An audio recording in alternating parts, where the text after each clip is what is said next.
കഴിഞ്ഞ ചില ദിവസങ്ങളായി ക്ലബ് ഹൗസിൽ ട്രിനിറ്റിയെ സംബന്ധിക്കുന്ന ക്രിസ്തീയ വിശ്വാസം ആകുന്ന ഹോളി ട്രിനിറ്റിയെ സംബന്ധിക്കുന്ന വിവിധ അഭിപ്രായങ്ങൾ, ഉപദേശങ്ങൾ ഒക്കെ കേട്ടുകൊണ്ടിരിക്കുകയാണ്.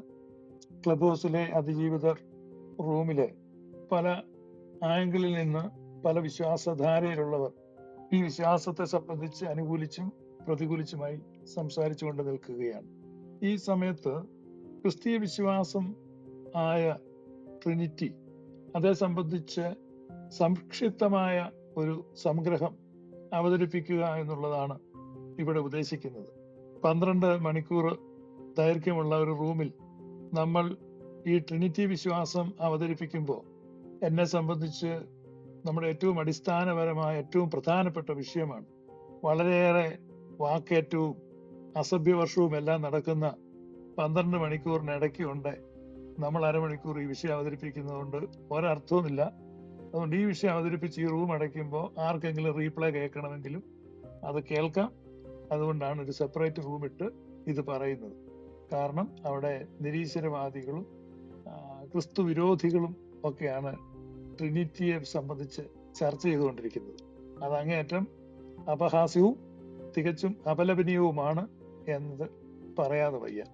ആ റൂമിന്റെ മുഖ്യ നടത്തിപ്പുകാരിൽ ഒരാൾ പോലും ട്രിനിറ്റേറിയൻ അല്ല എന്നുള്ളതാണ് അതിനകത്ത് ഏറ്റവും വലിയ തമാശ. അപ്പൊ അവരെ സംബന്ധിച്ച് അവർക്ക് തട്ടിക്കളിക്കാനുള്ള ഒരു വിശ്വാസമല്ല ക്രിസ്ത്യാനികളുടെ അടിസ്ഥാന വിശ്വാസം എന്നുള്ളത് നമ്മൾ മറന്നു പോകരുത്. ഇവിടെ ട്രിനിറ്റി വിശ്വാസത്തെ പറ്റി പറയുമ്പോൾ ഇതിന്റെ ശാസ്ത്രപരമായ പശ്ചാത്തലം, അതോടൊപ്പം ഇതിന്റെ ഒരു ഹിസ്റ്റോറിക്കൽ കോണ്ടെക്സ്റ്റ് നിശ്ചയമായിട്ടുമുണ്ട്. അതുപോലെ തന്നെ ഇതിന് ഒരു ലോജിക്കലായിട്ടുള്ള യുക്തിപരമായ ഒരു പശ്ചാത്തലമുണ്ട്. അതുപോലെ തന്നെ തത്വശാസ്ത്രപരമായ ഒരു പശ്ചാത്തലമുണ്ട്. ഇതെല്ലാം നമ്മൾ മനസ്സിലാക്കും. ദൈവശാസ്ത്രപരമായ ഒരു പശ്ചാത്തലം, ചരിത്രപരമായ പശ്ചാത്തലം, അതുപോലെ തന്നെ യുക്തിപരമായ പശ്ചാത്തലം, തത്വചിന്താപരമായ പശ്ചാത്തലം, ഇതെല്ലാം ഈ ട്രിനിറ്റേറിയൻ വിശ്വാസത്തോട് ബന്ധപ്പെട്ടാണ് കിടക്കുന്നത്. ഈ ട്രിനിറ്റി വിശ്വാസത്തെ സംബന്ധിച്ച് നമ്മൾ പോകുമ്പോൾ ഇതിന്റെ ഡോക്യുമെന്റഡ് എവിഡൻസ്, ആരാണ് ഈ ട്രിനിറ്റി എന്ന വാക്ക്, ഈ പദത്തെ ഇൻട്രൊഡ്യൂസ് ചെയ്തത് എന്നൊക്കെ പല ആളുകളും പറയുമ്പോൾ ആദ്യം ഉയർന്നു വരുന്നത് തെർത്തുല്യന്റെ പേരാണ്. തെർത്തുല്യൻ ട്രിനിറ്റാസ് എന്ന് രേഖപ്പെടുത്തുന്നത് AD 200-ലാണ്. അതിനും 20 വർഷം മുമ്പ് അന്ത്യോക്യയിലെ പാത്രിയർക്കീസ് തെയോഫിലോസിന്റെ ഗ്രന്ഥത്തിൽ താൻ ട്രിനിറ്റി എന്ന പദം ഉപയോഗിച്ചിട്ടുണ്ട്. ഈ ട്രിനിറ്റി എന്ന പദം ആദ്യം ഉപയോഗിക്കുന്നത് തെയോഫിലോസ് അല്ല, എന്നാൽ ആദ്യമായിട്ടൊരു ഡോക്യുമെന്റ് നമുക്ക് കിട്ടുന്നത് തെയോഫിലോസിൻ്റെതായിട്ടാണ്. തെയോഫിലോസ് ന്യൂലി ഇൻട്രൊഡ്യൂസ് ചെയ്തു എന്നല്ല, നമുക്ക് കിട്ടുന്ന ഡോക്യുമെന്റിൽ കിട്ടുന്ന ഏറ്റവും ഏർലിയസ്റ്റ് എവിഡൻസ് AD 180 അന്ത്യോക്യൻ പാത്രിയർക്കീസ് തെയോഫിലോസിന്റെ ഗ്രന്ഥമാണ്. പലരും പറയുന്നത് 4-ാം നൂറ്റാണ്ടിൽ വന്നു, 5-ാം നൂറ്റാണ്ടിൽ വന്നു. പക്ഷെ ഇവിടെ നമ്മൾ പറയുന്നത് 2-ാം നൂറ്റാണ്ടിലെ ഗ്രന്ഥത്തിൽ AD 180 എന്ന് പറയുമ്പോൾ ക്രിസ്തു സംഭവമായിട്ട് എത്രയോ അടുത്ത ഒരു ഡേറ്റ് ആണ്. ബൈബിള് പഴയ പ്രതി പോലും ആ കാലഘട്ടത്തിൽ നമുക്ക് ലഭ്യമല്ല എന്ന് ഓർക്കണം. കർത്താവിന്റെ അപ്പോസ്തലന്മാർ എല്ലാവരും മരിച്ചിട്ട് 100 വർഷം പരമാവധിയായി കാണും. ആ സമയത്താണ് ഈ റൈറ്റിംഗ് ഉണ്ടാകുന്നത്. ഇനി അതിലും പുറകോട്ട് നമ്മൾ പോകുമ്പോൾ പരിശുദ്ധനായ പൗലോസ് ശ്ലീഹ കൊരിന്ത്യക്കാർക്ക് എഴുതുന്ന ലേഖനം അവസാനിപ്പിക്കുമ്പോൾ 2 കൊരിന്ത്യർ 13-ാം അധ്യായം 14-ാമത്തെ തിരുവചനത്തിൽ കർത്താവായ യേശുക്രിസ്തുവിന്റെ കൃപയും ദൈവത്തിന്റെ സ്നേഹവും പരിശുദ്ധാത്മാവിന്റെ കൂട്ടായ്മയും നിങ്ങൾ എല്ലാവരോടും കൂടെ ഇരിക്കുമാറാകട്ടെ. ഇന്നും ബെനഡിക്ഷൻ നൽകുന്ന ക്രൈസ്തവ സഭകൾ, ഞാൻ ഈ ബെനഡിക്ഷൻ നൽകുന്ന ക്രൈസ്തവ സഭകൾ എന്ന് പറഞ്ഞാൽ, ഞാനൊരു ബാപ്റ്റിസ്റ്റ് സഭയിൽ പോയപ്പോൾ അവിടെ മീറ്റിംഗ് കഴിഞ്ഞപ്പോൾ യു ആർ ഡിസ്മിസ്ഡ് എന്നാണ് പറഞ്ഞത്. പിന്നെ ഞാൻ അവിടെ പോയിട്ടേ ഇല്ല. ഈ അമേരിക്കൻ ഹ്യൂസ്റ്റണിലുള്ള ഒരു ബാപ്റ്റിസ്റ്റ് ചർച്ചിൽ പോയപ്പോൾ അങ്ങനെയല്ല. ആശീർവാദം പൗരാണിക സഭകളുടേതാണ്. യാക്കോബായ സഭയിൽ നിന്ന് വേർപിരിഞ്ഞു വന്നവരാണ് കേരളത്തിലെ പെന്തക്കോസ്തുകാർ. അതുകൊണ്ട് പെന്തക്കോസ്തുകാരുടെ ഒക്കെ, മലയാളി പെന്തക്കോസ്തുകാരൊക്കെ ഇപ്പൊ ആശീർവാദം നീട്ടിപ്പിടിച്ച് പറയുന്നുണ്ട്. അതൊരു പാരമ്പര്യമാണ്. അപ്പൊ ആ പാരമ്പര്യം അങ്ങ് നമുക്ക് കാണാൻ പറ്റുന്നത് പൗലോസ് ശ്ലീഹ അവിടെ ബെനഡിക്ഷൻ പറയുമ്പോൾ ഒരു ട്രിനിറ്റേറിയൻ ബെനഡിക്ഷൻ ആണ് ഉപയോഗിക്കുന്നത്. നമുക്ക് ബൈബിളിൽ തന്നെ കാണാൻ പറ്റും, കർത്താവായ യേശുക്രിസ്തുവിന്റെ കൃപയും ദൈവത്തിന്റെ സ്നേഹവും പരിശുദ്ധാത്മാവിന്റെ കൂട്ടായ്മയും നിങ്ങൾ എല്ലാവരോടും കൂടെ ഇരിക്കുമാറായിട്ട്. ഇന്നും വലിയ മാറ്റമൊന്നും ഇല്ലാതെ ഇതേ ബെനഡിക്ഷനാണ് അപ്പോസ്തോലിക സഭകൾ ഉപയോഗിക്കുന്നത്. Trinitarian benediction. ക്രിസ്തീയ ജീവിതത്തിന്റെ തുടക്കത്തെ സംബന്ധിച്ച് മത്തായി ശ്ലീഹായുടെ സുവിശേഷം 28:19 ആകയാൽ നിങ്ങൾ പുറപ്പെട്ട് പിതാവിന്റെയും പുത്രന്റെയും പരിശുദ്ധ റൂഹായുടെയും നാമത്തിൽ മാമോദിസ കൊടുക്കുവാൻ യേശു എമ്പുരാൻ കൽപ്പിക്കുന്നുണ്ട്. അപ്പൊ ഒരു ബിഗിനിങ്, ബെനഡിക്ഷൻ, ഇതൊക്കെ ട്രിനിറ്റേറിയൻ ഫോർമാറ്റിലാണ് എന്ന് നമുക്ക് പുതിയ നിയമത്തിൽ കാണാൻ സാധിക്കും. പിന്നെ ദൈവത്തിന്റെ പ്രവൃത്തി, രക്ഷ, ഇതൊക്കെ പുതിയ നിയമത്തിലെ ഓരോ ഭാഗങ്ങളും വായിക്കുമ്പോൾ അതെല്ലാം ട്രിനിറ്റേറിയൻ ഫോർമാറ്റിലാണ് സംഭവിക്കുന്നത്. ട്രിനിറ്റിയെ സംബന്ധിച്ച് ബൈബിളിലുണ്ടോ എന്ന് പലരും ചോദിക്കും. വിശുദ്ധ യോഹന്നാൻ ശ്ലീഹായുടെ സുവിശേഷം 14, 15, 16, 17 ഈ 4 ചാപ്റ്റർ മുഴുവൻ ട്രിനിറ്റി വിശദീകരിക്കുകയാണ്. ട്രിനിറ്റിയെ സംബന്ധിക്കുന്ന ഏറ്റവും ബെസ്റ്റ് ടെക്സ്റ്റ് ബുക്ക് യോഹന്നാൻ ശ്ലീഹായുടെ സുവിശേഷമാണ്. വിശേഷിച്ച് അതിന്റെ 14 മുതൽ 17 വരെയുള്ള 4 അധ്യായങ്ങൾ. ഈ 4 അധ്യായങ്ങളിൽ വളരെ ഡീറ്റെയിൽഡായി, ഡീപ്പായി ഡിസ്കസ് ചെയ്യുന്നു ട്രിനിറ്റിയെ സംബന്ധിച്ച് Yeshu Kristu. So who is the best teacher of Trinitarian theology എന്ന ചോദ്യത്തിന് ഒരൊറ്റ ഉത്തരവുള്ളൂ, none other than Jesus Christ. Yeshu ക്രിസ്തുവിനെ പോലെ ട്രിനിറ്റി പഠിപ്പിച്ച വേറൊരു ടീച്ചർ ഇല്ല. യേശുവിന്റെ ട്രിനിറ്റേറിയൻ ക്ലാസ് വിശുദ്ധ യോഹന്നാൻ ശ്ലീഹായുടെ സുവിശേഷം 14 മുതൽ 17 വരെയുള്ള ചാപ്റ്ററിൽ ഉണ്ട്. തിരുവെഴുത്തുകളെ തിരസ്കരിച്ചുകൊണ്ട് ട്രിനിറ്റി വിശ്വാസത്തെ ഉയർത്തിപ്പിടിക്കുന്ന ചില ആളുകളെ ഒക്കെ ഞാൻ കണ്ടു. നിക്കയാ സുന്നഹദോസ് ട്രിനിറ്റേറിയൻ വിശ്വാസത്തെ ഉയർത്തി എന്നാണ് അവർ പറയുന്നത്. നിക്കയാ സുന്നഹദോസിൽ ട്രിനിറ്റേറിയൻ വിശ്വാസം പൂർണ്ണമായിട്ടും വന്നിട്ടില്ല. നിക്കയാ സുന്നഹദോസിൽ പരിശുദ്ധാത്മാവിനെ നിർവചിച്ചിട്ടില്ല. അത് കോൺസ്റ്റാന്റിനോപ്പിൾ സുന്നഹദോസിലാണ് സംഭവിക്കുന്നത്. 381 പിന്നെ 56 കൊല്ലം കഴിഞ്ഞ. നിക്കയാ കോൺസ്റ്റാന്റിനോപ്പിൾ ക്രീഡ് എന്നാണ് പറയുന്നത്. ചുരുക്കി നിക്കയാ സുന്നഹദോസിന്റെ നിക്കയാ വിശ്വാസ പ്രമാണം എന്ന് പറയുന്നതേ ഉള്ളൂ. അതിന്റെ യഥാർത്ഥ പൂർണ്ണനാമം നൈസീൻ കോൺസ്റ്റാന്റിനോപ്പിൾ ക്രീഡ് എന്നാണ്, അല്ലാതെ നിക്കയായിക്കൊണ്ട് മാത്രമല്ല. ഇനി നിക്കയാ സുന്നഹദോസിൽ സംഭവിക്കുന്ന അതിന്റെ നടപടിക്രമങ്ങൾ അത് നിങ്ങൾക്ക് വായിക്കാൻ അത്തനേഷ്യസിന്റെ പുസ്തകമുണ്ട്. അത്തനേഷ്യസ് നിക്കയാ സുന്നഹദോസ് നടക്കുന്ന സമയത്ത് ഒരു ഷമ്മാശനായിരുന്നു. അദ്ദേഹം Nicaea the creeds of Nicene council എന്ന ബുക്കുണ്ട്. അതിനകത്ത് വളരെ വിശദമായിട്ട് നിക്കയാ സുന്നഹദോസിനെ സംബന്ധിച്ച് എഴുതിയിട്ടുണ്ട്. അതുപോലെ നിക്കയാ സുന്നഹദോസിൽ പങ്കെടുത്ത ഒരു ബിഷപ്പായിരുന്നു യൂസേബിയോസ്. യൂസേബിയോസിന്റെ ഗ്രന്ഥമുണ്ട്. അതിൽ അദ്ദേഹം പക്ഷെ അറിയൂസ് പക്ഷക്കാരനായിരുന്നു നിക്കയാ സുന്നഹദോസിൽ. പക്ഷെ യോസ ബിഷപ്പ്, അദ്ദേഹത്തിന്റെ സഭാചരിത്രമാണ് എല്ലാ സഭകളും ആധികാരികമായിട്ട് എടുക്കുന്ന സഭാചരിത്രകാരൻ യൂസേബിയോസ്. അദ്ദേഹം ലൈഫ് ഓഫ് കോൺസ്റ്റന്റൈൻ എന്ന് പറഞ്ഞൊരു പുസ്തകം എഴുതിയിട്ടുണ്ട്. വിറ്റാ കോൺസ്റ്റന്റാനി എന്ന് പറയും. ആ ഗ്രന്ഥത്തില് ഈ ചക്രവർത്തിയുടെ നിക്കയാ സുന്നഹദോസിലെ റോളും കാര്യങ്ങളും എല്ലാം വിശദീകരിക്കുന്നുണ്ട്. അപ്പൊ നമുക്ക് ആ സുന്നഹദോസിനെ പറ്റി നല്ല ഒരു ഐഡിയ കിട്ടും. അതുപോലെ തന്നെ ഈ സോക്രട്ടീസ് സ്കോളാസ്റ്റിക്കസ് എന്ന് പറഞ്ഞ് 5-ാം നൂറ്റാണ്ടിലെ ഒരു സഭാചരിത്രകാരനുണ്ട്. അതുപോലെ സോസോമന്റെ സഭാചരിത്രമുണ്ട്. ഇതൊക്കെ വായിക്കുമ്പോൾ നമുക്ക് ഏറെക്കുറെ ഒരു ധാരണയുണ്ടാകും. നിക്കയാ സുന്നഹദോസിൽ വളരെ വ്യാപകമായി തിരുവെഴുത്തുകളെ ഉദ്ധരിച്ചും ആധാരമാക്കിയും ചർച്ചയും വാദപ്രതിവാദങ്ങളും നടന്നിട്ടുണ്ട്. അപ്പൊ തിരുവെഴുത്തുകളെ അപ്പാടെ തമസ്കരിച്ചുകൊണ്ടോ വിസ്മരിച്ചുകൊണ്ടോ ഒഴിവാക്കി നിർത്തിക്കൊണ്ടോ അല്ല ദൈവശാസ്ത്ര ചർച്ച നടക്കുന്നത്. അപ്പൊ ദൈവശാസ്ത്രം രൂപപ്പെടുന്നത് പല ഘടകങ്ങളെ ആശ്രയിച്ചാണ്. അത് തിരുവെഴുത്തുകളെ മാത്രം ആശ്രയിച്ചാണ്, തിരുവെഴുത്തിൽ നിന്ന് മാത്രമാണ് എന്ന് പറയുന്നതാണ് സോളാ സ്ക്രിപ്ചറ എന്ന പ്രൊട്ടസ്റ്റന്റ് റിഫോർമേഷന്റെ വാദം. എന്നാൽ നമ്മൾ വിശ്വസിക്കുന്നത് സ്ക്രിപ്ചറുണ്ട്. നമ്മുടെ ദൈവശാസ്ത്രം രൂപപ്പെടുന്ന ഫാക്ടേഴ്സിൽ ഏറ്റവും പ്രധാനപ്പെട്ട ഒരു സോഴ്സ് ആണ് സ്ക്രിപ്ചർ. അപ്പൊ നമ്മൾ സ്ക്രിപ്ചറിന് ഒരു പ്രഥമ സ്ഥാനം കൊടുക്കുന്നു. അതിന് സോളാ സ്ക്രിപ്ചറ എന്നല്ല, പ്രൈമാ സ്ക്രിപ്ചറ എന്ന് പറയും. സ്ക്രിപ്ചർ മാത്രമെന്നല്ല, സ്ക്രിപ്ചറിന് പ്രഥമ സ്ഥാനമുണ്ട്. പിന്നെയുള്ളത് ട്രഡിഷനാണ്, പാരമ്പര്യമാണ്. പിന്നെയുള്ളത് റീസൺ, യുക്തി ഉപയോഗിക്കുക.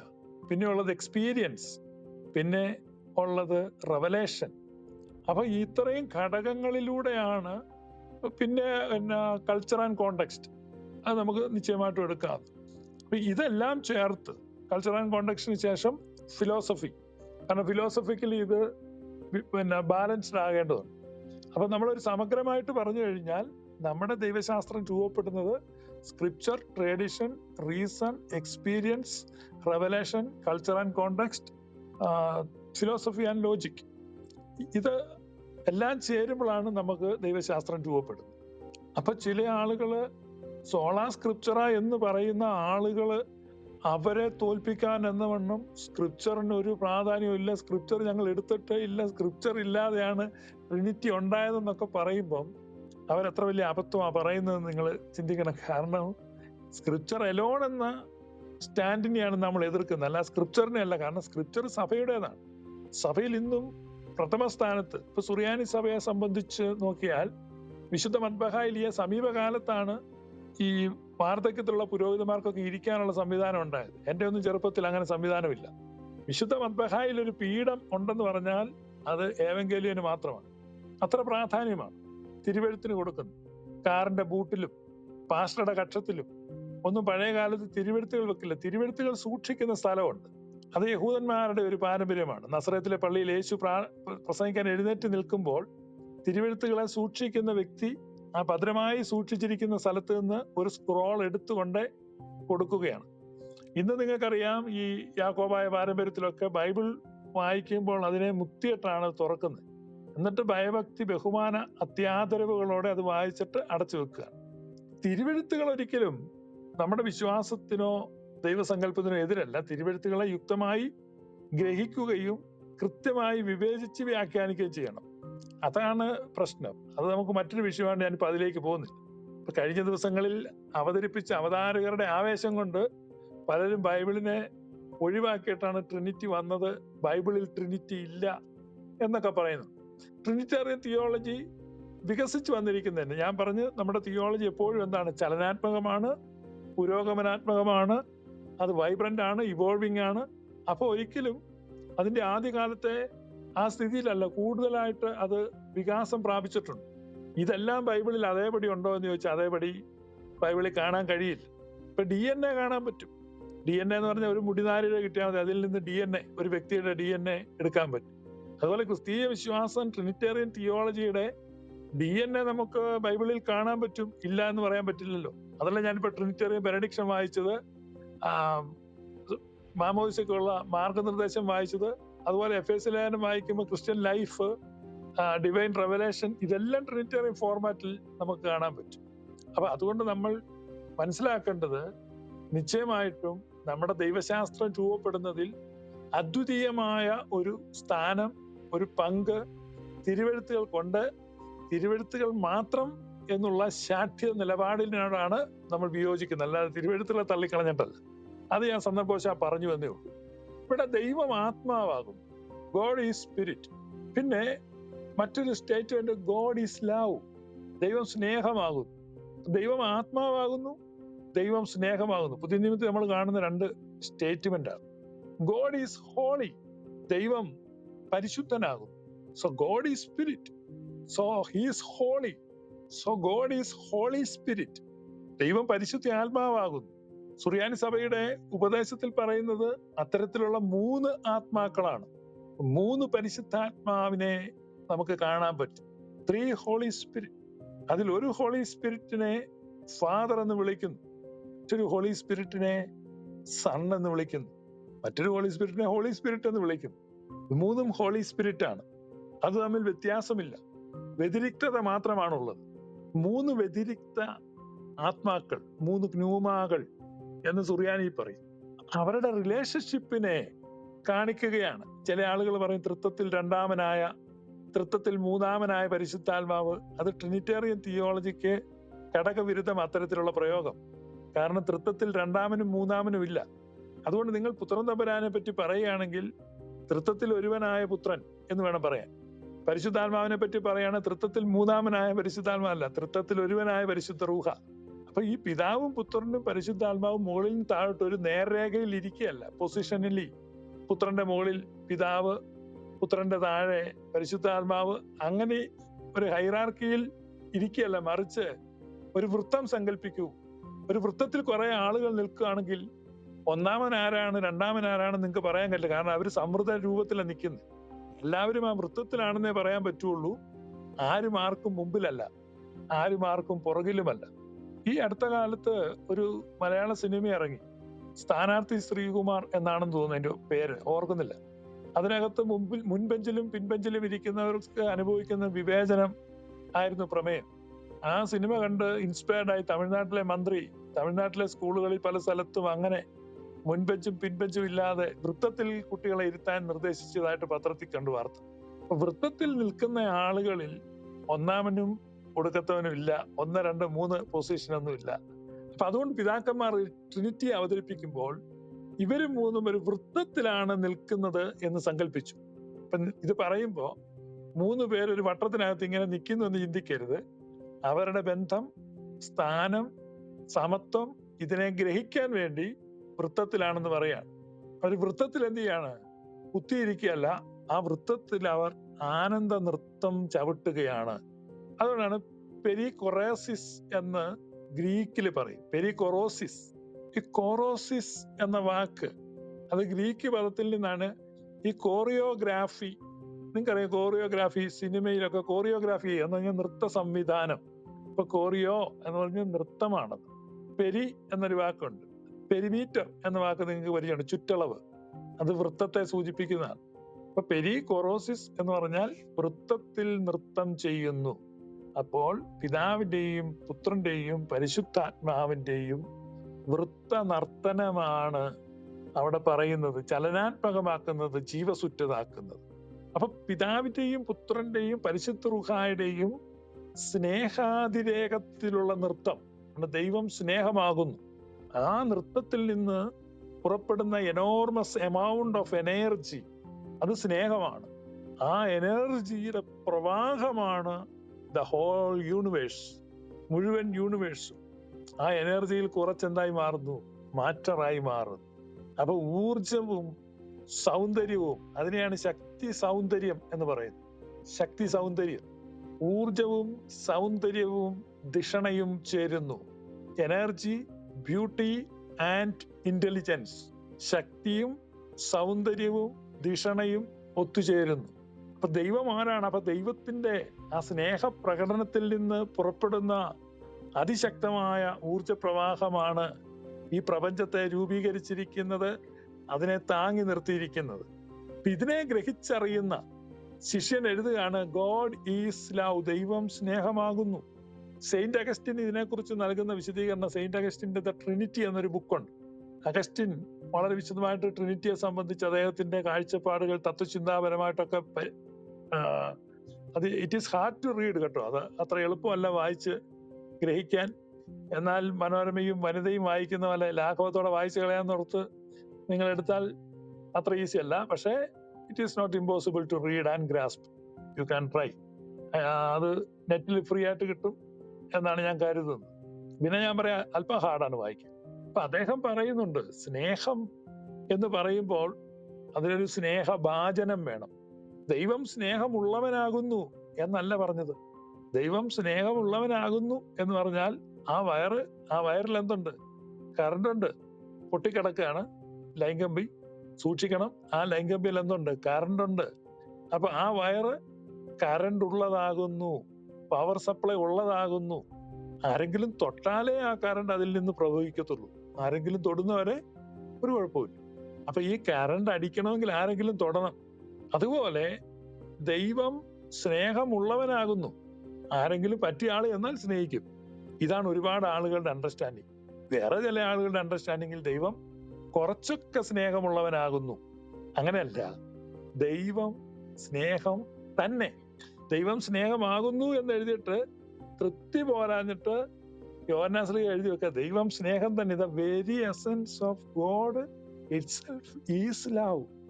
അപ്പൊ ദൈവം എന്ന് പറഞ്ഞാൽ തന്നെ സ്നേഹമാണ്. അപ്പൊ സ്നേഹമാണ് ദൈവം. ദൈവത്തിന്റെ എസൻസ് സ്നേഹമാണ്. അല്ലാതെ ദൈവം സ്നേഹമുള്ളവനാണ്, ദൈവം കരുതലുള്ളവനാണ്, ദൈവത്തിന് സ്നേഹവും ഉണ്ട്.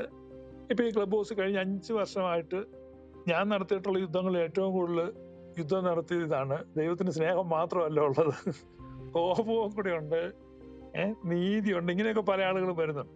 ബൈബിൾ അതിനെ ഒന്നും സപ്പോർട്ട് ചെയ്തില്ല. ബൈബിളിൽ അങ്ങനെ തെളിയിക്കാൻ പറ്റില്ല. ദൈവം സ്നേഹമാകുന്നു. ആ സ്നേഹത്തിന് കൺഫേംഡ് ആയിട്ടുള്ള ക്വാളിറ്റീസ് ആണ് പിന്നെ പറയുന്നത്.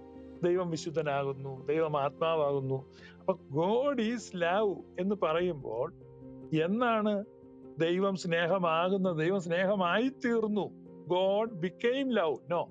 ഇവിടെയാണ് ഇന്നലത്തെ റൂമിലൊക്കെ പുത്രൻ ജനിച്ചു എന്ന് പറഞ്ഞ എസ് പാസ്റ്റർ വന്ന് എന്നോട് സംസാരിക്കുന്നു. അപ്പൊ അദ്ദേഹത്തോട് ചോദിക്കണേ, എന്നാണ് ഈ പുത്രൻ ജനിച്ചത്? അദ്ദേഹത്തിന് ഉത്തരവില്ല. ടൈം ഉണ്ടാകുന്നതിന് മുമ്പ് നമുക്കറിയില്ല. ഇപ്പൊ പിതാവിനെ എന്താ വിളിക്കുന്നേ? നിത്യപിതാവ്. നിത്യപിതാവ് ആകണമെങ്കിൽ പുത്രനും എന്തായിരിക്കണം? നിത്യനായിരിക്കണം.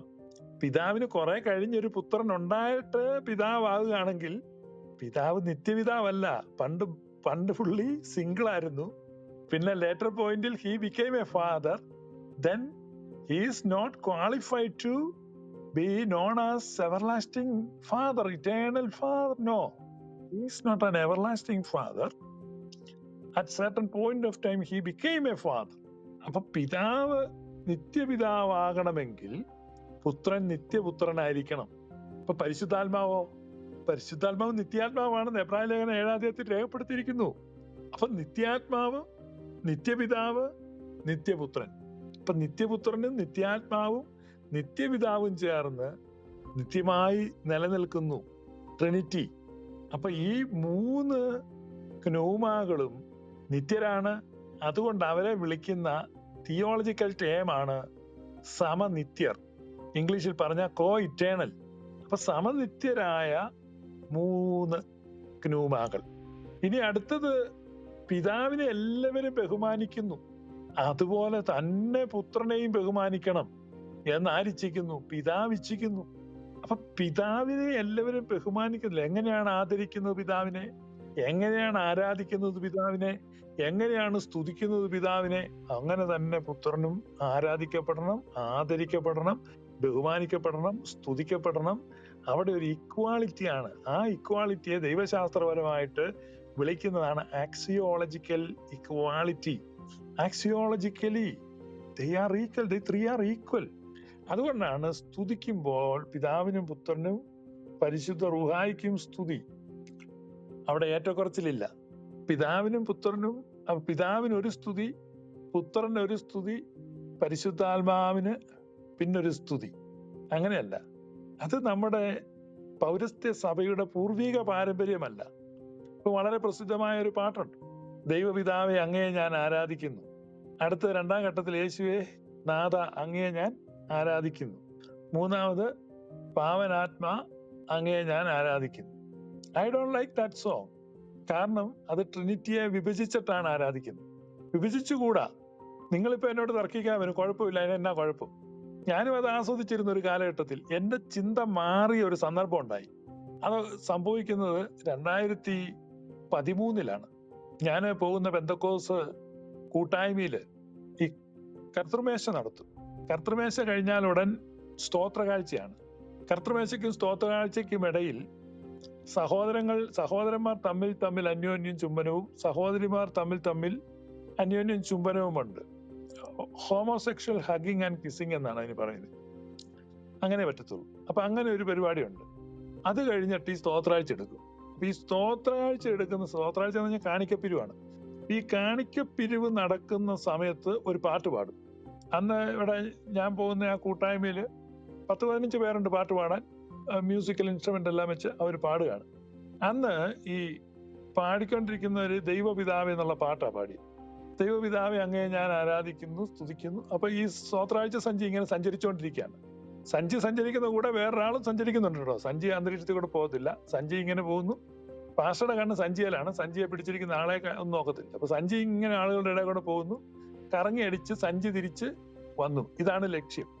പാസ്റ്റർ കൈ കാണിച്ചു, പാട്ട് പിടിച്ചു കെട്ടുകളിൽ നിന്നു. അപ്പൊ പുത്രം വരെ ആയിട്ടുള്ളൂ.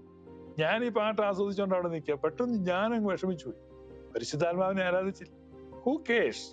ഈ പെന്തക്കോസിലെ പാരട്ട പാസ്റ്റർക്ക് ഇവിടെ തൃത്വം ഇരിക്കുന്നേ. അവൻ പറയാണ് നിർത്തിയേക്കാൻ. എനിക്ക് വലിയ വിഷമമായി. ഇപ്പൊ അന്നേരം ഞാനൊന്നും വേണ്ടിയില്ല. ആ മീറ്റിംഗ് കഴിഞ്ഞ ഉടനെ ഞാൻ ചെന്ന് പാസ്റ്റർ പറഞ്ഞു, പാസ്റ്റർ എന്തിനാ പാട്ട് നിർത്തി? അതുകൊണ്ട് തന്നെ കുഴപ്പം. അവന് പാസ്റ്റർ ട്രിനിറ്റേറിയൻ വർഷിപ്പില്ല, പിതാവിനും പുത്രനും പഠിച്ചു. ഓ അത് കാര്യം. അപ്പൊ ഇവരെ സംബന്ധിച്ച് ഇതൊക്കെ ഒരു പാട്ടെന്നുള്ളത്. അപ്പൊ അതുകൊണ്ടാണ് പിതാക്കന്മാര് പറയുന്നത് ആരാധിക്കുമ്പോൾ പിതാവിനും പുത്രനും പരിശുദ്ധ റൂഹായിക്കും സ്തുതി. അല്ല രണ്ടുപേരെ ആരാധിച്ചിട്ട് പിന്നെ വേറെ പണിക്ക് വേണ്ടി പോവല്ല. അങ്ങനെയല്ലത്. പിതാവിനും പുത്രനും ആക്സിയോളജിക്കൽ ഇക്വാളിറ്റിയാണ്. പിതാവിനും പുത്രനും പരിശുദ്ധ റൂഹായിക്കും സ്തുതി. ഇപ്പൊ 3 കാലുള്ള സ്റ്റൂളെ കയറി 2 കാലേ ഉറച്ചതുള്ളൂ, 1 കാലം ഉറച്ച ലാസ്റ്റ് ആളെ അമ്മൂമ്മയെ കയറ്റുന്നല്ലേ. അപ്പൊ ഇത് പിതാവിനും പുത്രനും ആക്സിയോളജിക്കൽ ഇക്വാളിറ്റിയാണ്. നിക്കാ സുന്നോദോസിൽ നടന്ന ചർച്ച മറ്റൊരു തലത്തിലാണ്. അത് സത്തയെ സംബന്ധിച്ചാണ്, എസൻസിനെ സംബന്ധിച്ചാണ്. പുത്രന്റെ essence different from the essence of father. പിതാവിന്റെയും പുത്രന്റെയും സത്ത, അതായത് സത്താപരമായ സമത്വം. അപ്പൊ പിതാവിനും പുത്രനും ഏറെക്കുറെ സമാന സത്തയാണ് എന്ന് ഒരു കൂട്ടർ സമ്മതിക്കുകയാണ്. അപ്പോ the champion of Nicene council, അലക്സാണ്ട്രിയയിലെ അത്തനേഷ്യസ് എന്ന് പറയുമ്പോൾ അദ്ദേഹം ലേറ്റർ പോയിന്റിൽ ഒരു ബിഷപ്പായിരുന്നു. പക്ഷെ നിക്കിയ സുന്നോദോസ് നടക്കുമ്പോൾ അലക്സാണ്ട്രിയയിലെ ബിഷപ്പ് അലക്സാണ്ട്രിയോസ് ആയിരുന്നു. ഈ അലക്സാണ്ട്രിയോസ് തന്റെ ഒരു സഹായത്തിന് വേണ്ടി കൂടെ കൊണ്ടുപോയ ഒരു കൊച്ചു ശമ്മാസൻ മാത്രമായിരുന്നു അത്തനേഷ്യസ്. അദ്ദേഹത്തിന് അവിടെ സംസാരിക്കാൻ പോലും റൈറ്റ് ഇല്ല. എങ്കിലും അദ്ദേഹം ധൈര്യം അവലംബിച്ച് ഈ കൊച്ചു പയ്യനാണ് നിക്കിയ സുന്നോദോസിൽ പറഞ്ഞത് ഹോമോഊസിയോസ്, സമസത്ത, സമസാരാംശം. അപ്പൊ പിതാവ് പുത്രനോട് സമനാണ്, സാമ്യനല്ല. പിതാവും പുത്രനും സാമ്യമുള്ളവരാണ്. പിതാവിന് പുത്രനോട് സാമ്യമുണ്ട്, അതാണ് സാമ്യവാദം. അപ്പം പിതാവ് പുത്രന് സാമ്യനല്ല, സമനാണ്. സമനോ സാമ്യനോ എന്നുള്ളതാണ് ചിന്ത. സമനോ സാമ്യനോ. അപ്പൊ സാമ്യനല്ല, സമനാണ്. അതാണ് നിക്കിയ സുന്നോദോസ്. അവിടെ അതിനെ പറയുന്നതാണ് ഓൺടോളജിക്കൽ ഇക്വാളിറ്റി. അപ്പൊ father, son and holy spirit ontologically ഈക്വലാണ്, സത്താപരമായി സമത്വമുള്ളവരാണ്. അവര് ആക്സിയോളജിക്കലി ഈക്വലാണ്, മഹത്വത്തിൽ സമത്വമുള്ളവരാണ്. അവരുടെ മഹത്വം സമത്വമാണ്. അതാണ് ആക്സിയോളജിക്കൽ ഇക്വാളിറ്റി, ഓൺടോളജിക്കൽ ഇക്വാളിറ്റി. സമസ്തുത്യരും സമനിത്യരുമായി സമസത്തയിൽ 3 വ്യക്തികൾ. ഇതാണ് ട്രിനിറ്റിയെ സംബന്ധിച്ച് ക്രൈസ്തവ വിശ്വാസം. പിതാവും പുത്രനും പരിശുദ്ധ റൂഹായും ഏകസാരാംശത്തിൽ നിലകൊള്ളുന്നു. ഒരു ന്യൂമായും മറ്റൊരു ന്യൂമായേക്കാൾ പ്രായ കൂടുതലോ പ്രായ കുറവോ ഇല്ല. ചില ചിത്രീകരണങ്ങളിൽ പ്രായമുള്ള ഒരു അപ്പച്ചൻ താടിയൊക്കെ നീട്ടി ഇങ്ങനെ കസേരയിലിരിക്കുന്നു, ഒരു ചെറുപ്പക്കാരൻ സൈഡിലിരിക്കുന്നു, ഇവരുടെ രണ്ടിനും ഇടയ്ക്ക് തോളൽ ഒരു പ്രാവ് ഇരിക്കുന്നു. ഇങ്ങനെയൊക്കെ ചിത്രം കാണാം. അതെല്ലാം ഹെററ്റിക് പ്രസന്റേഷൻസ് ആണ്. അങ്ങനെയൊന്നുമല്ല ട്രിനിറ്റി. ഞാൻ ഏറ്റവും ആദ്യം പറഞ്ഞ പോലെ 3 പരിശുദ്ധ ആത്മാവാണ്. അവര് നിത്യമായി നർത്തനത്തിലാണ്, സ്നേഹബന്ധനത്തിലാണ്. അപ്പോ പിതാവും പുത്രനും പരിശുദ്ധ റൂഹായും സമനിത്യരും സമസ്തുത്യരുമാണ്. തികഞ്ഞ സ്നേഹത്തിലും പരമമായ ഐക്യത്തിലും അനന്തമായ ആനന്ദത്തിലും അവർ നിത്യമായി ഒന്നായിരിക്കുന്നു. അവരിൽ നിന്നുള്ള ഊർജ പ്രസരണം ഈ പ്രപഞ്ചത്തിന് ദൃശ്യചാരുതയേകുന്നു. ഈ പ്രപഞ്ചം ആ എനർജിയിലാണ് റൺ ചെയ്യുന്നത്. ആ ദൈവത്തിൽ നിന്ന് പ്രവഹിക്കുന്ന ആ വലിയ എനർജിയാണ് ഈ പ്രപഞ്ചത്തെ മുഴുവൻ വഹിച്ചു നിർത്തുന്നത്. അതുകൊണ്ടാണ് പ്രപഞ്ചത്തെ പരിപാലിക്കുന്ന ആ ആട്രിബ്യൂട്ട് പുത്രന് ചാർത്തി കൊടുക്കുന്ന എബ്രായ ലേഖനകാരൻ സകലത്തെയും തന്റെ ശക്തിയുള്ള വചനത്താൽ വഹിക്കുന്നവൻ. ഇതാണ് ട്രിനിറ്റേറിയൻ അണ്ടർസ്റ്റാൻഡിങ്. എത്ര മനോഹരമായി സമഗ്രമായി സകലത്തെയും വഹിക്കുന്ന ആ തൃത്വം. അതിന്റെ എസൻസ് സ്നേഹമാണ്, സ്നേഹം മാത്രമാണ്. ദൈവം സ്നേഹമാണെന്ന് എഴുതിയിട്ട് 1 യോഹന്നാൻ 4:8 ദൈവം സ്നേഹമാണെന്ന് എഴുതി പിടിപ്പിക്കുകയാണ് യോഹന്നാൻ ശ്ലീഹ. നമ്മൾ ലൈഫ് ഓഫ് ജോൺ വായിക്കണം. ലൈഫ് ഓഫ് ജോൺ വായിക്കുമ്പോഴാണ് നമ്മൾ യോഹന്നാൻ ശ്ലീഹയുടെ അത് മനസ്സിലാക്കുന്നത്. ദൈവം സ്നേഹമാകുന്നു എന്ന് എഴുതിയിട്ട് 4-ാം അധ്യായത്തിൽ ദൈവം സ്നേഹമാകുന്നു എന്ന് എഴുതിയിട്ട് തൃപ്തി വരാഞ്ഞിട്ട് അദ്ദേഹം എഴുതുകയാണ് ദൈവം സ്നേഹം തന്നെ. പിന്നെ പറയാണ് ദൈവം സാക്ഷാൽ സ്നേഹമാകുന്നു. പിന്നെ താഴോട്ട് വരുമ്പോൾ പറയാണ് തികഞ്ഞ സ്നേഹം ഭയത്തെ പുറത്താക്കുന്നു, സ്നേഹത്തിൽ ഭയമില്ല. there is no darkness in him. അവനിൽ ഇരുട്ടൊട്ടുമില്ല. അപ്പൊ സ്നേഹമാണ് ദൈവം. Essence of God is love. ഈ സ്നേഹത്തെ പറ്റി പൗലോസ് ശ്ലീഹായ്ക്ക് കിട്ടുന്ന വെളിപ്പാട് പൗലോസ് ശ്ലീഹ 1 കൊരിന്ത്യർ 13 എഴുതുന്നുണ്ട്. അതിൽ അദ്ദേഹം സ്നേഹത്തെ പറ്റി പറയുകയാണ്, ലവ് സഫേഴ്സ് ലോങ്. സ്നേഹം ദീർഘമായി സഹിക്കുന്നു. അതാണ് ഈ സ്നേഹം ആൾരൂപമായി തീർന്നതാണ് യേശു ക്രിസ്തു. The embodiment of this love, that was Jesus Christ. അതുകൊണ്ടാണ് കർത്താവ് സഹിച്ചത്. 33 വർഷം സഹിച്ചിട്ട് 3.5 മണിക്കൂർ കുരിശിലും സഹിക്കുകയാണ്. ഒരു രാത്രി മുഴുവൻ വിസ്താരവും വിചാരണയുമായി അവിടെ സഹിക്കുകയാണ്. എന്തുകൊണ്ടാണ് യേശു അങ്ങനെ സഹിച്ചത്? പൗലോസ്ലീഹ പേന എടുത്തിട്ട് എഴുതുകയാണ്, സ്നേഹം എങ്ങനെ സഹിക്കുന്നു? ദീർഘമായി സഹിക്കുന്നു. സ്നേഹം ദയ കാണിക്കുന്നു. അപ്പൊ ദൈവം ആരാണെന്ന് അറിയണമെങ്കിൽ യേശുവിലേക്ക് നോക്കണം. വ്യഭിചാരത്തിൽ പിടിക്കപ്പെട്ടുകൊണ്ടുവന്ന ഒരു സ്ത്രീ, അവളെ കല്ലെറിഞ്ഞ് കൊല്ലണമെന്ന് നിയമം അവരോട് അനുശാസിക്കുന്നു. കല്ലെറിയാനുള്ള ആളുകളൊക്കെ റെഡിയാണ്. പക്ഷെ യേശു ദയ കാണിക്കുന്നു, കരുണ കാണിക്കുന്നു, അവളെ വിട്ടയക്കുന്നു. എന്തുകൊണ്ടാണ്? ദൈവത്തെയാണ് നമ്മൾ യേശുവിൽ കാണേണ്ടത്. അതുകൊണ്ടാണ് പൗലോസ്ലീഹ പേനയെടുത്തെഴുതുന്നു, ദൈവപ്രതിമയായ ക്രിസ്തു. ഞങ്ങളുടെ കോട്ടയം പട്ടണത്തിന്റെ നടുക്ക് മഹാത്മാഗാന്ധിയുടെ ഒരു പ്രതിമയുണ്ട്. എന്റെ കുഞ്ഞുനാളില് എന്നെ കൊണ്ട് അമ്മ കോട്ടയം ടൗണിൽ പോകുമ്പം അവിടെ വരുമ്പോ അമ്മ എന്നെ ചൂണ്ടിക്കാണിക്കാണ്ട്, മോനെ ഗാന്ധിജി നിൽക്കുന്നു. ഗാന്ധിജി എന്നല്ല കേട്ടോ, അമ്മയെന്ന് പറഞ്ഞ് ഗാന്ധി അപ്പൂപ്പൻ എന്നാണ്. ഞാനും അങ്ങനെയാണ്, ഗാന്ധി അപ്പൂപ്പൻ. കോട്ടയത്തിന് പോകുമ്പോൾ ഞാൻ ചോദിക്കും, ഗാന്ധി അപ്പൂപ്പനെ കാണുമോ? അമ്മ പറയും, ഗാന്ധി അപ്പൂപ്പനെ കാണും. ഇപ്പൊ നമുക്കറിയത്തില്ല, കൊച്ചു കൊച്ചല്ലേ. എനിക്കൊരു സംശയം തോന്നിയിട്ടില്ല, അത് ഗാന്ധി അപ്പൂപ്പനാന്ന് തന്നെയാണ് ഞാൻ പറഞ്ഞു. പിന്നെ വളർന്നു കഴിഞ്ഞപ്പോൾ ഗാന്ധി എന്ന് പറഞ്ഞാൽ ഗുജറാത്തിൽ പോർബന്ദർ ജനിച്ച ഒരാളായിരുന്നെന്നും രാഷ്ട്രപിതാവായിരുന്നെന്നും പിന്നെ അദ്ദേഹത്തെ വിനായക് ഗോഡ്സെ വെടിവെച്ച് വന്നൊക്കെ സ്കൂളിൽ പഠിച്ചു. പക്ഷെ അപ്പോഴും ഈ കോട്ടയം ടൗണിൽ നിനക്ക് ഗാന്ധിയെ നിൽക്കുന്നെന്നുള്ള, കോട്ടയം ടൗണിൽ സന്ധ്യ കഴിഞ്ഞാൽ 2 പേർക്കേ കാലുറക്കത്തുള്ളൂ. അത് ഗാന്ധിജിക്കും പിന്നെ പി ടി ചാക്കോയ്ക്കും ആണെന്ന് പറഞ്ഞ് സുകുമാർ അഴീക്കോട് പറഞ്ഞു. ബാക്കിയെല്ലാം കള്ളു പിടിച്ച് നടക്കാം. അപ്പൊ ഈ കാലുറച്ച് നിൽക്കുന്ന 2 പേര്, അവരൊന്നും അതല്ല, പ്രതിമയാണ്. ആ പ്രതിമയെ ആ ആളായിട്ട് തന്നെയാണ് നമ്മൾ അഡ്രസ് ചെയ്യുന്നത്. അതുകൊണ്ട് യേശു ദൈവത്തിന്റെ പ്രതിമയാണ്. അതുകൊണ്ടാണ് യേശുവിനെ ദൈവം എന്ന് വിളിക്കുന്നത്.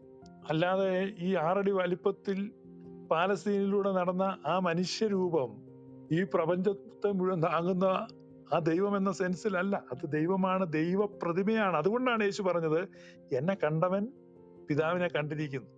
എന്നിലെ കാരുണ്യം, എന്നിലെ സ്നേഹം, എന്നിലെ ദയ, ഇത് തന്നെയാണ് പിതാവിൽ നിങ്ങൾക്ക് കാണാൻ പറ്റുന്നത്. അതുകൊണ്ട് സ്നേഹം ദയ കാണിക്കുന്നു, സ്നേഹം സ്പർദ്ധിക്കുന്നില്ല, സ്നേഹം നിഗളിക്കുന്നില്ല, ചീർക്കുന്നില്ല, അയോഗ്യമായി നടക്കുന്നില്ല. Love seeks not her own. സ്നേഹം സ്വയത്തെ തേടുന്നില്ല. അതാണ് ഈ ട്രിനിറ്റേറിയൻ അണ്ടർസ്റ്റാൻഡിങ്ങിന്റെ ഏറ്റവും ബ്യൂട്ടിഫുൾ ആയ ഒരു ഭാഗം. യേശുക്രിസ്തു പറയാം, ഞാൻ സ്വയമേവ സംസാരിക്കുന്നില്ല, ഞാൻ പിതാവിൽ നിന്ന് കേൾക്കുന്നത് നിങ്ങളോട് അറിയിക്കുന്നു. പുത്രൻ സ്വയമേ സംസാരിക്കില്ല, പുത്രൻ സ്വയം ഒന്നും ചെയ്യുന്നില്ല, പിതാവ് ചെയ്ത് കാണുന്നല്ലാതെ പുത്രൻ സ്വയമേ ഒന്നും ചെയ്യുന്നില്ല. ഇതിന് നേരെ ഘടകവിരുദ്ധമാണ് പഴയ നിയമത്തിന്റെ പുറങ്ങളിൽ ഇസ്രായേലിനെ നടത്തിയ യഹോവ. എന്നാണെ ഞാൻ സംസാരിക്കുന്നു, ഞാൻ അരുളി ചെയ്യുന്നു, മറ്റൊരുത്തനുമില്ല, ഞാനല്ലാതെ ആരുമില്ല, ആരടാ അവിടെ എന്നുള്ള രീതിയിലാണ്. പക്ഷേ ക്രിസ്ത്യാനികളുടെ തിയോളജിയിൽ ഈ അഹങ്കാരത്തിന്റെ വാക്കില്ല. പിതാവ് വന്നിട്ട് പറയുന്നത് എന്താ? പിതാവ് വന്നിട്ട് പിതാവിന്റെ സ്വരം നമ്മൾ ആദ്യമായിട്ട് കേൾക്കുന്നത് ജോർദാനിലെ മാമോയിസയുടെ സമയത്താണ്. അത്രയും നല്ല ആളുമൊക്കെ കൂടിയിട്ടുണ്ട്. പിതാവിന് വേണം പറയാം, ഞാനാണ് പ്രപഞ്ച സൃഷ്ടാവ്, ഒരു എക്കോ ഒക്കെ കൊടുത്തിട്ട്, ഞാനാണ് ഇതിന്റെ എല്ലാം ഉടമസ്ഥൻ.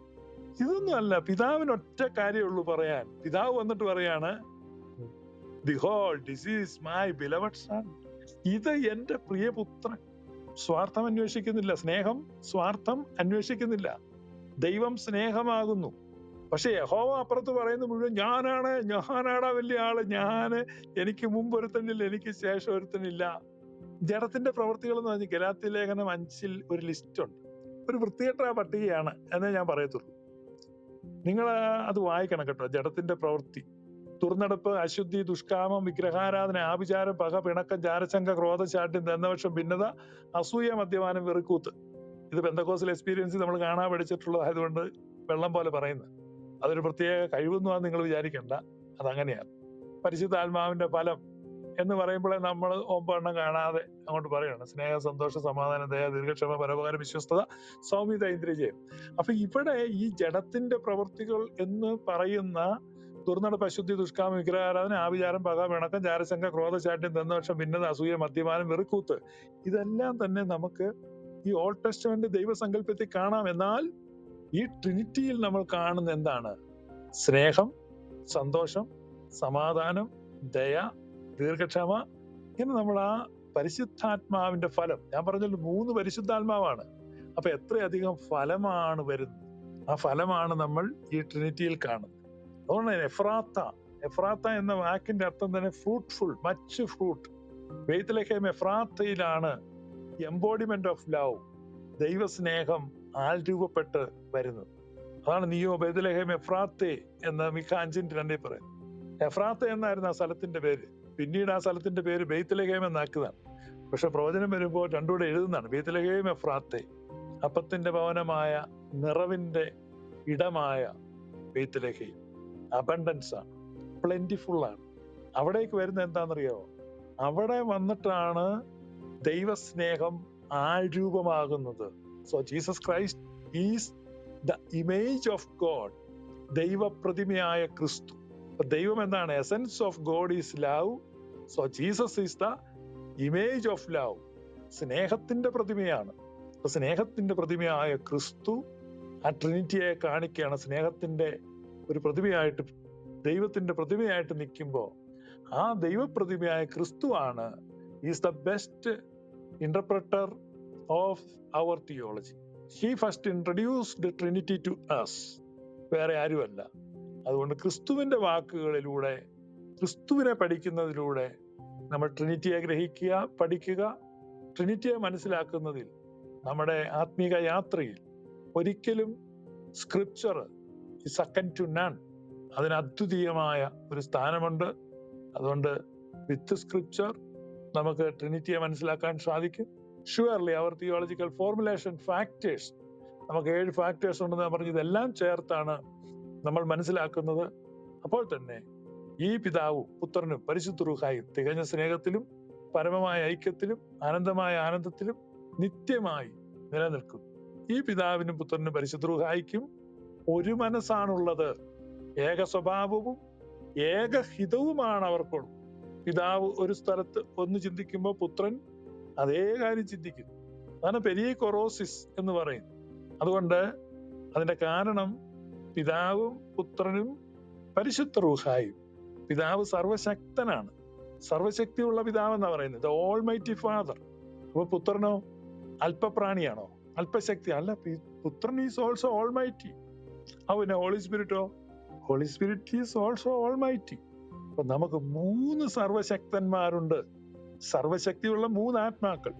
പക്ഷെ ഒരു സർവശക്തിയോട് 3 സർവശക്തന്മാരും ഒരു സർവശക്തി. അതുകൊണ്ടാണ് ഏകമനസ്സും ഏകാത്മാവുമുള്ള 3 ന്യൂമാകൾ, 1 Uzziah and 3 hypostasis. This is our blessed Trinitarian theological understanding. May God bless you. Thank you. Thank you pastor. Excellent ആയിട്ടാണ് ഞങ്ങൾക്ക് ഈ ട്രിനിറ്റി എക്സ്പ്ലെയിൻ ചെയ്തു തന്നത്. വളരെ നന്ദി. വളരെ സോളിഡ് ആയിരുന്നു. വളരെ ഇതിൻ്റെ അകത്തുനിന്ന് ഒന്നുപോലും മാറ്റാനായിട്ടില്ല. ഫുൾ ടൈം എന്ന് പറഞ്ഞാൽ തുടങ്ങിയ മുതൽ അവസാനം വരെ ഇച്ചിരി സമയം പോലും മാറ്റി വെക്കാനായിട്ടില്ല. വളരെ നന്നായിട്ട് പ്രസന്റ് ചെയ്തു. Thank you so much. വേറെ ആരും സംസാരിക്കാത്ത? ഓക്കെ, ആളുകളുടെ ചോദ്യം എടുക്കുന്നുണ്ടോ പാസ്റ്റർ? അതോ പറഞ്ഞോ, സീച്ചാൻ പറഞ്ഞോ. അല്ല, എനിക്ക് ഒരു സംശയം. അതായത് ഈ സർവശക്തൻ എന്നുള്ള വാക്കിന്റെ ഗ്രീക്ക് ടേം എന്താണ്? അതൊന്ന് ഇത്തിരി വിശദീകരിച്ച് സംസാരിക്കാമോ? ഗ്രീക്ക് പദോ? അതെ, നമ്മളിപ്പോ ഈ ആശയങ്ങളൊക്കെ പ്രധാനമായിട്ട് ഉൾക്കൊള്ളുന്നത് ഗ്രീക്ക് വഴിയാണല്ലോ. അതുകൊണ്ട് ഈ സർവശക്തൻ, ഇപ്പൊ എന്റെ സംശയം കൂടെ ഞാൻ പറയാം, പാസ്റ്ററോട് ഇച്ചിരി വിശദീകരിച്ച് പറയാം.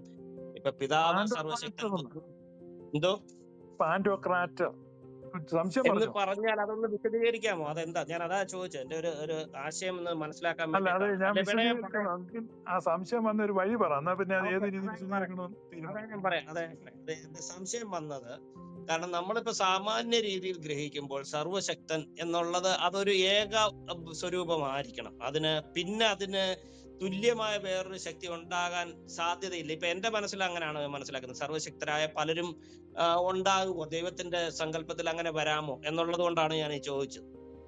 അത് നമ്മുടെ യുക്തിവാദികളൊക്കെ ചോദിക്കുന്ന ചെറിയ ഒരു സംശയമാണ്, അതല്ലേ ചോദിച്ചേ?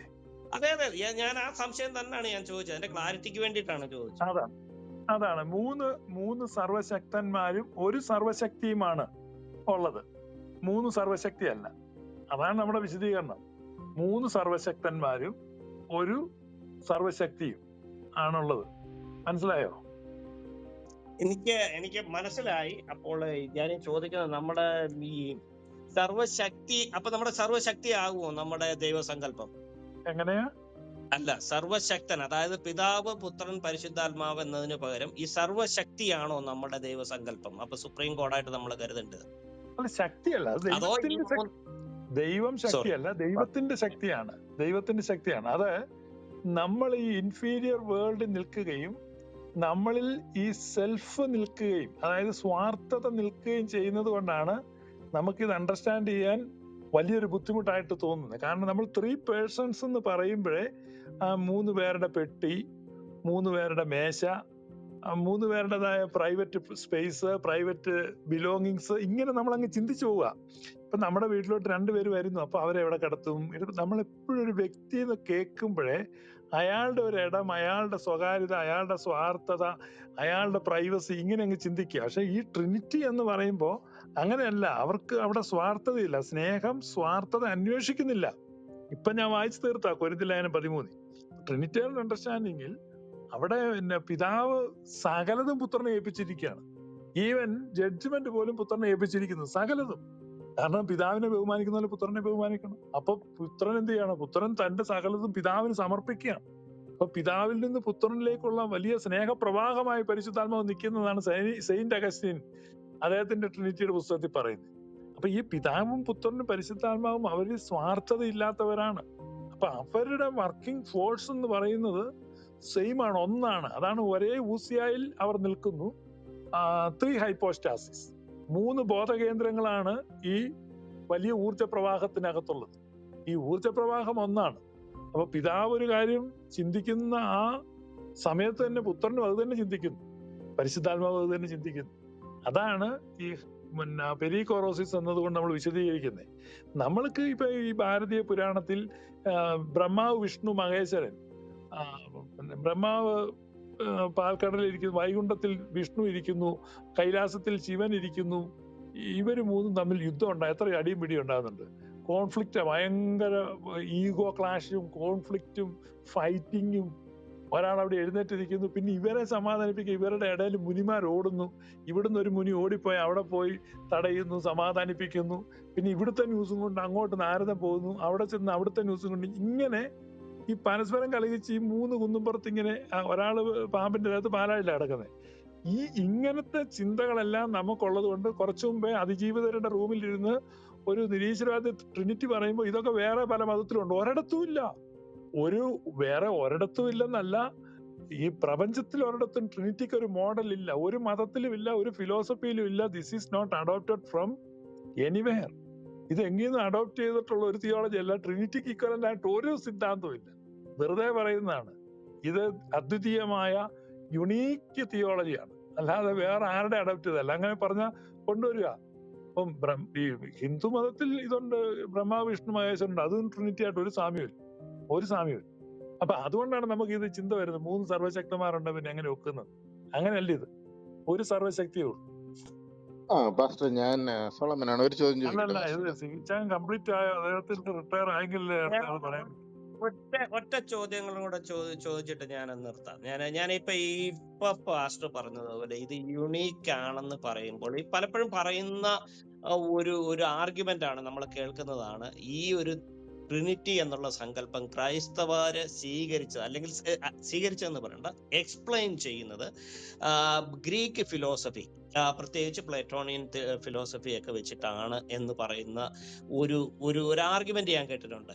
ഇതിനെക്കുറിച്ച് ഇത് 2 വിധത്തിലും കേട്ടിട്ടുണ്ട്. അതായത് ക്രിസ്തുമതം ഇത് ഇവിടെ നിന്നാണ് സ്വീകരിച്ചത്.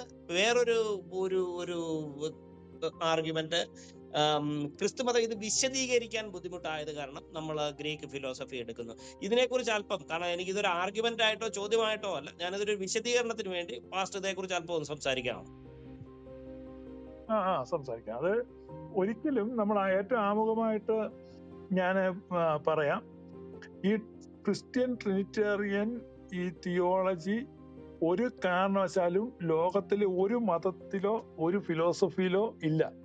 ഒരു മതത്തിലും ഒരു ഫിലോസഫിയിലും ഇതിന് തുല്യമായതോ ഇതിനോട് ഏറെക്കുറെ അടുത്തു വരുന്നതോ ആയ പോലും ഒരു സംഭവം ഇല്ല. ദിസ് ഈസ് അബ്സല്യൂട്ട്ലി യുണീക്ക് എന്നേ നമുക്ക് പറയാൻ പറ്റത്തുള്ളൂ. വേറെ ഒരു പോളിത്തീസം ഉണ്ട്, അല്ലെങ്കിൽ പാന്തീസം ഉണ്ട്. ഇങ്ങനെ പല തരത്തിലുള്ള ദൈവസങ്കല്പങ്ങളുണ്ട്. ഇത് ഹെനോത്തീസം ഉണ്ട്. ഹെനോത്തീസം എന്ന് പറഞ്ഞാൽ ദൈവ നിരയാണ്, ക്ലാഷ് ഇല്ലാതെ. ഇതൊന്നും ട്രിനിറ്റിയുടെ ഒന്നും ഒരു സാമ്യവും ഇല്ല. കാരണം കോ ഈക്വൽ, കോ ഇറ്റേണൽ, കോ സബ്സ്റ്റാൻഷ്യൽ എന്ന ആ 3 ഹൈപ്പോസ്റ്റാസിസ് എന്നുള്ളൊരു കോൺസെപ്റ്റ് ഒരു ഫിലോസഫിയിലും ഇല്ല, ഒരു മതത്തിലും ഇല്ല. ഉണ്ടെങ്കിൽ ഇവിടെ ഞാൻ പബ്ലിക്കായിട്ടായിരിക്കുന്നത്, നിങ്ങൾക്ക് എടുത്തോണ്ട് വരാമെന്നാണ്. ഇന്ന മതത്തിലുണ്ട്, അല്ലെ ഇന്ന ഫിലോസഫിയിലുണ്ട് എന്ന് പറഞ്ഞ്. അപ്പോ ഈ ട്രിനിറ്ററിയൻ തിയോളജി ഒരു കാരണവശാലും ഗ്രീക്ക് ഫിലോസഫിയിൽ നിന്ന് അഡോപ്റ്റ് ചെയ്തതല്ല. എന്നാൽ ഗ്രീക്ക് ഫിലോസഫിക്കൽ ലാംഗ്വേജ്, അത് കാറ്റഗറൈസേഷൻ, ഇതിനെ എക്സ്പ്ലെയിൻ ചെയ്യാൻ നമ്മൾ ഉപയോഗിച്ചിട്ടുണ്ട്. കാരണം ആ കാലഘട്ടത്തിൽ യഹൂദന്മാരിൽ ഭൂരിപക്ഷവും ഹെലനൈസ്ഡ് ജൂസ് ആയിരുന്നു, യവനവൽക്കരിക്കപ്പെട്ട യൂതന്മാർ. അപ്പൊ അവരുടെ ചിന്തയും പാഠ്യപദ്ധതിയും അവരുടെ സംസ്കാരവും അവരുടെ ചിന്താ പദ്ധതിയിലെ തത്വചിന്തകളൊക്കെ ഈ ഗ്രീക്ക് ഇൻഫ്ലുവൻസിലാണ്. അപ്പൊ ഗ്രീക്ക് ഇൻഫ്ലുവൻസ്ഡ് ആയ ആളുകളെ അന്ന് വിളിക്കുന്ന ഹെലനൈസ്ഡ് എന്നാണ്. അപ്പൊ ജ്യൂസ് ഗ്രീക്ക് യവനവൽക്കരിക്കപ്പെടുമ്പോൾ ഹെലനൈസ്ഡ് ജ്യൂസ്, ആ പ്രദേശം മുഴുവൻ ഗ്രീക്ക് സംസ്കാരം വന്ന് അതിനെ ഹെലനൈസേഷൻ എന്നാ പറയുന്നത്.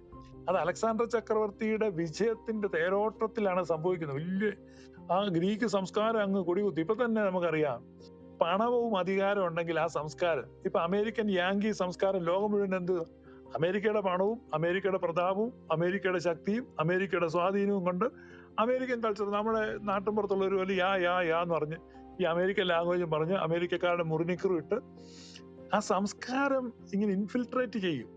അതുപോലെ അന്നത്തെ ഏറ്റവും ശക്തമായ സാമ്രാജ്യം ഗ്രീക്ക് സാമ്രാജ്യമായിരുന്നു. ഗ്രീക്ക് സാമ്രാജ്യത്തിന്റെ കാലത്ത് ഗ്രീക്ക് കൾച്ചർ എല്ലായിടത്തും ഇൻഫിൽട്രേറ്റ് ചെയ്തു. ഗ്രീക്ക് സംസ്കാരത്തിന്റെ സ്വാധീനം ഉള്ളതുകൊണ്ട് ഹെലനൈസ്ഡ് ജ്യൂസ് വന്നു. അതുകൊണ്ട് തന്നെയാണ് എബ്രായ തിരുവെടുത്ത് ഗ്രീക്കിലോട്ട് വന്നത്. അതുകൊണ്ട് അത്രയും വലിയ ഓഡിയൻസിനെയാണ് ഇപ്പൊ പൗലുസ്ലിയൊക്കെ അഡ്രസ് ചെയ്യുന്നത് ഗ്രീക്ക് സംസാരിക്കുന്ന ജൂതരെയാണ്. അതുകൊണ്ട് പിൽക്കാലത്ത് വരുന്ന പിതാക്കന്മാരുടെ നമ്മുടെ അന്നത്തെ ക്രിസ്ത്യൻ സഭകളിലും കൂടുതൽ Greek speaking and Syriac speaking ആളുകളാണ് വന്നിട്ടുള്ളത്. അപ്പം ഈ ഗ്രീക്ക് ഭാഷയിലെ പദങ്ങൾ, ഉദാഹരണം നമ്മുടെ സുറിയാനി സഭയില് യാക്കോബക്കാരുടെ പള്ളിയിൽ ചെന്ന് കഴിഞ്ഞാൽ എപ്പോഴും കേൾക്കുന്ന ഒരു വാക്കാ കുറിയേലായിസോൻ, കുറിയേലായിസോൻ. ഗ്രീക്കാണത്, സുറിയാനി അല്ല. കുറിയേലായിസോൻ എന്ന് പറഞ്ഞാൽ ഗ്രീക്ക് പദമാണ്. അതുപോലെ കുർബാന ചെല്ലുന്നതിനിടയിൽ ശുശ്രൂഷ വിളിച്ചു പറയും സ്തൗമൻ കാലോസ് സ്തൗമൻ കാലോസ് എന്ന് പറഞ്ഞാൽ നമ്മൾ നല്ലവണ്ണം നിൽക്കണമെന്നാ. ഗ്രീക്കാണ്. നമ്മുടെ ആളുകളെല്ലാം അതെല്ലാം സുറിയാനിയാന്ന് വിചാരിച്ചിരിക്കുന്നത്. അങ്ങനെയല്ല, ഗ്രീക്ക് ഇൻഫ്ലുവൻസ് ഉണ്ടായിരുന്നു. അതുകൊണ്ട് ആ ഗ്രീക്ക് തത്വചിന്തയിലും ലാംഗ്വേജിലും ഉപയോഗിച്ചിരുന്ന പദപ്രയോഗങ്ങളും ശൈലികളും ഒക്കെ നമ്മുടെ തിയോളജി വിശദീകരിക്കാൻ ഉപയോഗിച്ചു എന്നല്ലാതെ ഗ്രീക്ക് ഫിലോസഫിയായിട്ട് ഒരു ബന്ധവുമില്ല. Thank you pastor. എനിക്ക് ഇനിയും ചോദ്യമില്ല.